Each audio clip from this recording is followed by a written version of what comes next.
विधानसभा उपचुनाव मिल्कीपुर जो मर्यादा पुरुषोत्तम राम की नगरी में आता है, मिल्कीपुर विधानसभा से आज मतगणना शुरू है। मुझे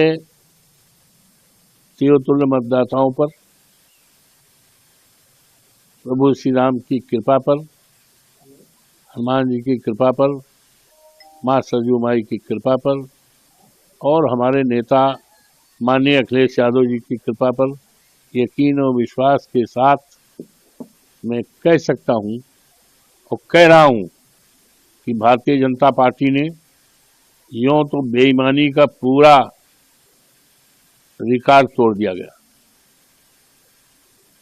विश्व में जो गिनीज में नाम दर्ज किया है बेईमानी में, और इसके बारे में हमने बहुत पहले कई बार, यहाँ तक 4 फरवरी को चुनाव आयोग भारत सरकार, चुनाव आयोग उत्तर प्रदेश और जो हमारे यहाँ पर चुनाव में ऑब्जर्वर आए थे जो, उनके सामने पूरी बात रख दिया था।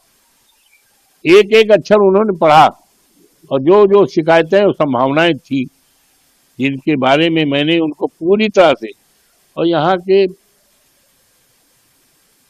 दैनिक जागरण को, अमर उजाला को, जन मोर्चा को और सबको दे दिया था। और चुनाव जब हो रहा था तो जिन जिन शिकायतों पर, संभावनाओं पर मैंने दिया था, वो सारी हमारी शिकायतें, संभावनाएं पूरी तरह से उस समय साबित हो रही थी। जिस समय बूथों पर भारतीय जनता पार्टी के गुंडे कैप्चर कर रहे थे, यहाँ तक पीठासीन अधिकारी बटन दबा रहे थे, इसकी शिकायतें दिया। लेकिन उन शिकायतों पर जो ऑब्जर्वर आए थे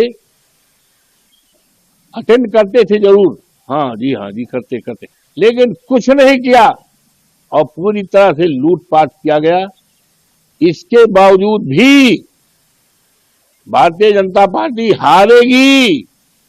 समाजवादी पार्टी का उम्मीदवार, अखिलेश यादव जी का उम्मीदवार, पीडीए का उम्मीदवार अजीत प्रसाद जीतेगा और एक इतिहास इस देश में कायम होगा कि मर्यादा पुरुषोत्तम राम की धरती पर जिस तरह से भारतीय जनता पार्टी ने प्रभु श्री राम की मर्यादा को खंडित किया, फर्जी वोट डलवाया, कार्यकर्ताओं के पीठ पे लाठियां मारी, पुलिस के लोगों ने न जाने कितनी भद्दी गालियां दी, ये सारा रिकॉर्ड बनाया है बेईमानी का।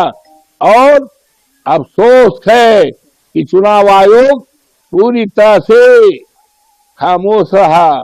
ऐसा लग रहा था चुनाव आयोग भी सरकार के दबाव में आया है। जिस तरह से यहाँ के अधिकारी चुनाव में दबाव में आकर योगी जी ने जो कहा था चुनाव जिताने का, समाजवादी पार्टी को हराने का, वही काम किया।